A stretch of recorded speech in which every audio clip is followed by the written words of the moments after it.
The story begins with Sarah, a 27-year-old woman who has always felt a strange disconnect from her family. Despite growing up in a warm home in the countryside, Sarah always noticed peculiarities, whispered conversations, locked doors, and family gatherings that always seemed to end abruptly when certain topics arose. After her grandmother passed away, Sarah was tasked with going through the old family estate. It was here that Sarah would uncover a family secret so horrifying it would haunt her forever. Sarah arrived at the estate on a stormy evening, the howling wind adding an eerie atmosphere to the already intimidating mansion. Her grandmother's house was a sprawling, creaky place, filled with antiques and old photographs of relatives who seemed to stare a bit too intently. While going through her grandmother's belongings, Sarah found a peculiar key hidden inside a hollowed-out book. The key was old, tarnished, and tied with a red ribbon. On the ribbon there was a handwritten note. "Some doors are meant to stay closed." Ignoring the cryptic warning, Sarah began searching for the door it opened. Hours later, in the basement, she found it. A small, almost forgotten door covered in cobwebs and dust. It was reinforced with steel bars, but the key fit perfectly. Inside was a hidden room that smelled of mildew and decay. It was dimly lit by a single flickering bulb. The room was small, no larger than a walk-in closet, and filled with strange items, rusted chains, old dolls, and jars containing unidentifiable substances. The walls were covered in faded newspaper clippings, all about missing children in the area dating back decades. In the center of the room stood a large chest. Trembling, Sarah opened it. Inside were tattered clothes, photographs of children who looked eerily similar to her, and a stack of journals. The journals belonged to her grandmother, and their contents revealed the unimaginable truth. Her family had been part of a ritualistic cult for generations. The children in the photos were not missing, they were sacrifices. The journals detailed how every few years, the family would offer a child to an ancient entity known as the Keeper to ensure their prosperity and safety. The sacrifices were hidden under the guise of adoption or mysterious disappearances. Sarah's grandmother had been the last to perform the ritual, but as the years went on, the family fractured, abandoning their dark practices. But the entity had not forgotten. As Sarah read through the final entries, the air in the room grew colder. A low, guttural growl echoed around her. The lights flickered and then went out, plunging her into darkness. She scrambled to find her phone for light, but when she turned it on, she saw them, figures of children, their hollow eyes and twisted smiles glaring at her from the shadows. Terrified, Sarah fled the basement, but the presence followed her. Over the next few days, strange things began happening. Doors slammed shut on their own, whispers echoed in empty rooms, and shadows moved where there shouldn't have been any. One night, Sarah woke up to find the children standing at the foot of her bed. Their cold, ghostly hands grabbed her wrists, and a voice, low and otherworldly, whispered in her ear, "Finish what was started." Desperate for answers, Sarah contacted her estranged mother. When confronted, her mother broke down, revealing that Sarah had been chosen as the next sacrifice, but the family had abandoned the ritual when Sarah was born, hoping to escape the curse. Now the Keeper was demanding its due. Determined to end the nightmare, Sarah decided to confront the Keeper. Armed with the journals, she returned to the estate and descended into the basement. She performed a counter-ritual she found in the final pages of the journal, one that would banish the Keeper forever. As she chanted the incantation, the room shook violently. The figures of the sacrificed children appeared, their mournful wails filling the air. Then the Keeper emerged, a towering, shadowy figure with glowing red eyes. It reached for Sarah, but she stood her ground, finishing the ritual. With a deafening roar, the entity and the children dissolved into a blinding light. When it was over, the basement was silent, and Sarah collapsed in exhaustion. Sarah sold the estate and vowed never to return. She spent years researching her family's history, hoping to atone for their sins. While the hauntings stopped, Sarah was left with scars, both physical and emotional, that would never heal. And sometimes, late at night, she still hears the whispers of the children, reminding her that some secrets are never truly buried. Months had passed since Sarah's encounter with the Keeper. Although she believed she had banished the entity, the unease lingered. Her nights were restless, plagued by vivid nightmares of the children and the shadowy figure. She tried to move on, but the past had a way of resurfacing, especially when a strange letter arrived at her new home. The letter was written in the same handwriting as the note tied to the key she had found in her grandmother's house. It read, "You think it's over. It never ends. Come home." Sarah was hesitant, but felt an inexplicable pull to return to the estate. She convinced herself it was a prank or the work of her distant relatives who might have discovered her actions. Armed with a flashlight and a journal, she drove back to the mansion. The house was eerily quiet, yet felt alive, as if it had been waiting for her. The door creaked open on its own, and a cold draft swept over her.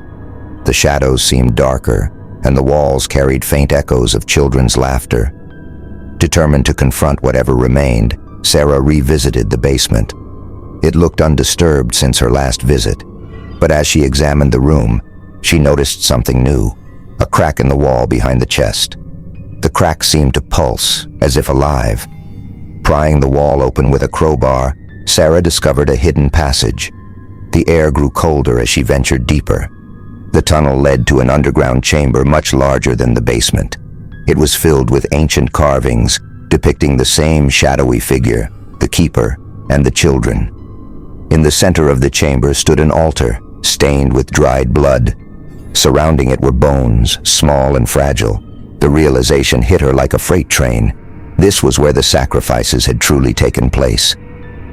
As Sarah examined the carvings, a voice echoed through the chamber, deep and guttural. "You cannot escape the bloodline. The debt is still owed." The ground trembled and the shadows began to take form. The Keeper reappeared, more menacing than before. It was no longer a mere specter, it was tangible, its hollow eyes burning with fury. The Keeper revealed that while Sarah had disrupted the ritual, she had not destroyed the bond. The family's debt was eternal, and by tampering with the balance, Sarah had unleashed something far worse, a curse that would now follow her wherever she went. Sarah fled the chamber, but the hauntings grew more aggressive. Objects flew across the room, windows shattered, and disembodied voices screamed her name. Her sleep was haunted by the children's cries, pleading for help, while the Keeper's shadow loomed in every corner.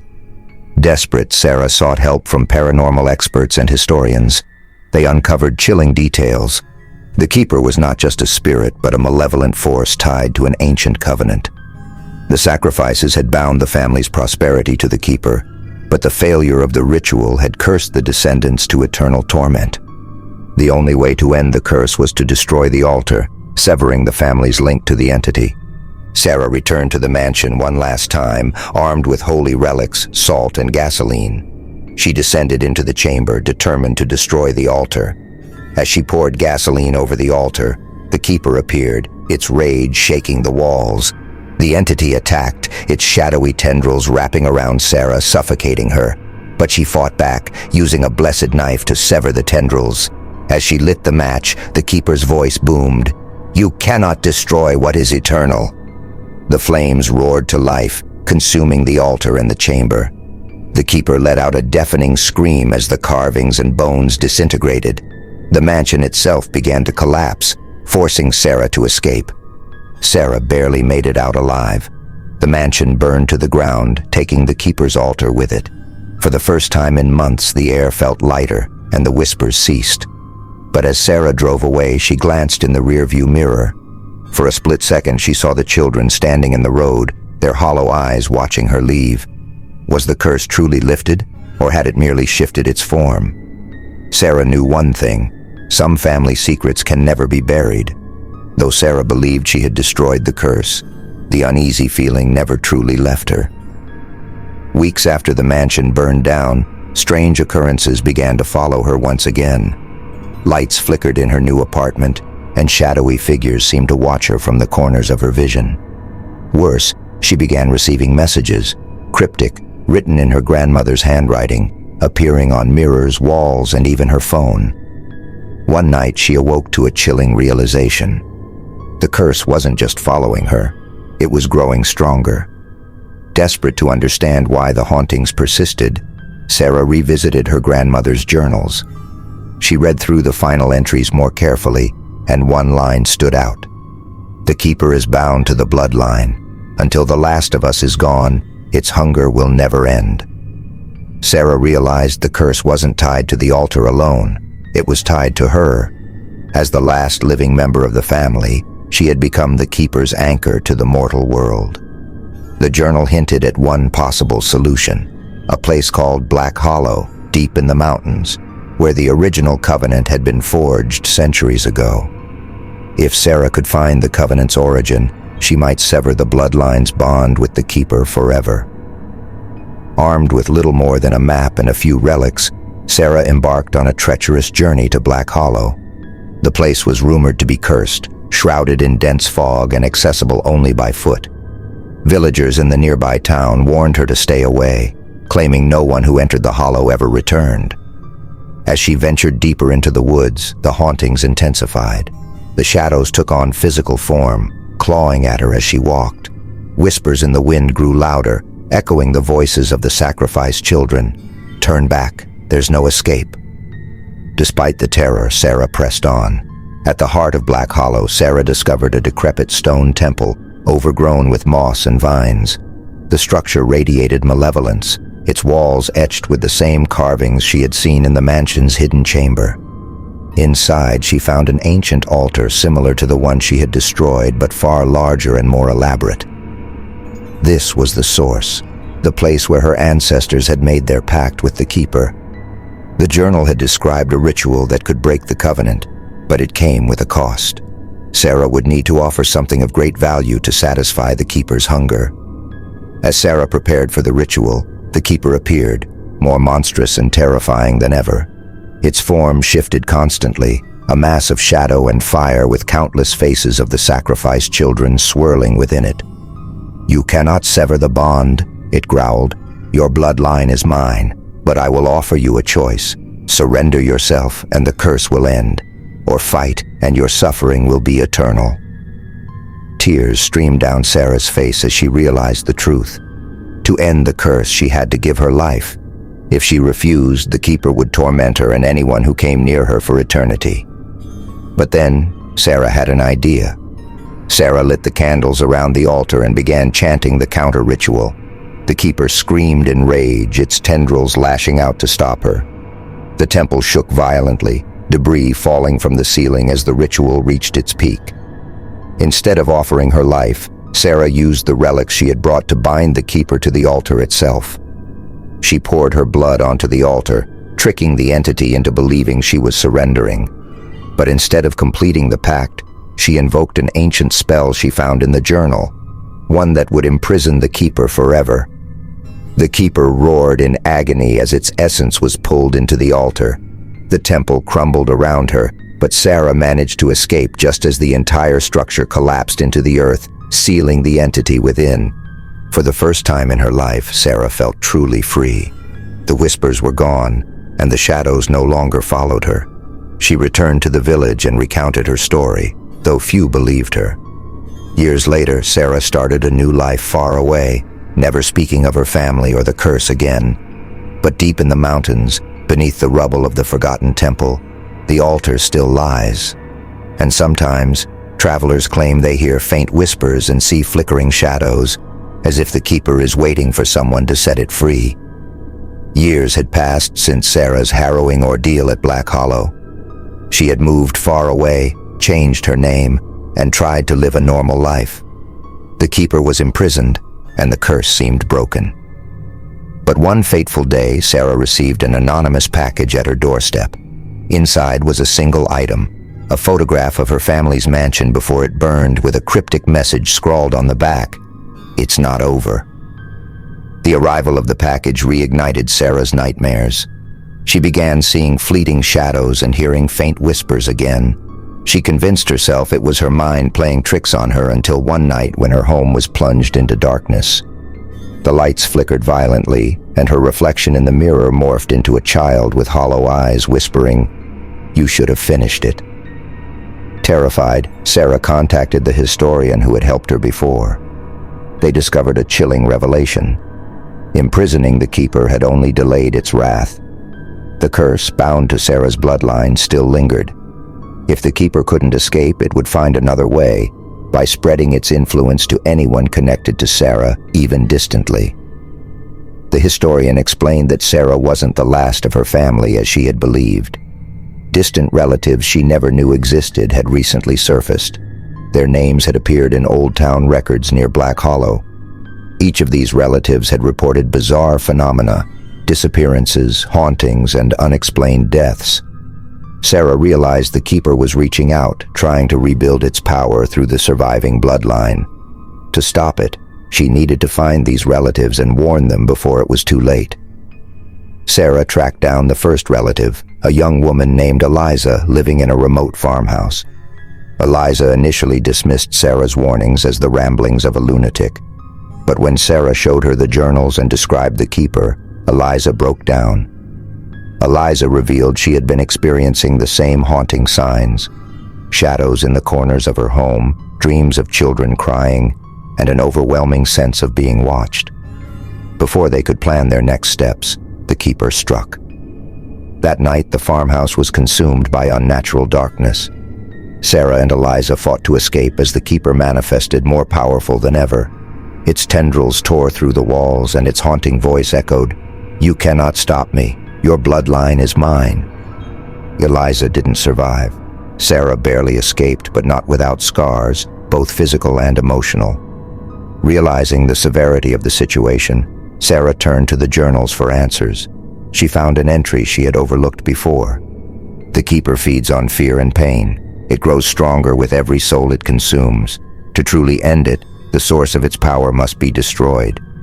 The source wasn't just the altar, it was the family's connection to the keeper, passed down through generations.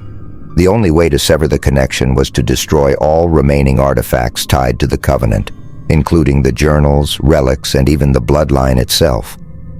Sarah tracked down the remaining relatives, two brothers who lived in a secluded cabin near the woods. The brothers, skeptical at first, soon realized they were in danger when the hauntings began to escalate. Together, they devised a plan to destroy the artifacts and lure the keeper into a trap. Using the remaining relics, they performed a counter-ritual designed to summon the keeper into a physical form, binding it long enough to destroy its essence. The ritual required a blood sacrifice, and Sarah knew what that meant: her own life. As the ritual began, the keeper appeared, its monstrous form filling the cabin. It was stronger and angrier than ever, but the trap worked. The brothers destroyed the artifacts as Sarah offered herself, cutting the final link between the bloodline and the keeper. The creature let out a deafening roar as it was pulled into the void, its form disintegrating into ashes. Sarah's sacrifice severed the bloodline's connection to the keeper. The haunting stopped, and the remaining family members were freed from the curse. Years later, the brothers returned to the site of the cabin, now overgrown and silent. They found no trace of Sarah, the keeper, or the artifacts, but in the middle of the clearing they found a single photograph, a picture of Sarah smiling with the words, "It's finished," written on the back. But as they turned to leave, a cold wind swept through the clearing, carrying with it a faint whisper, "For now."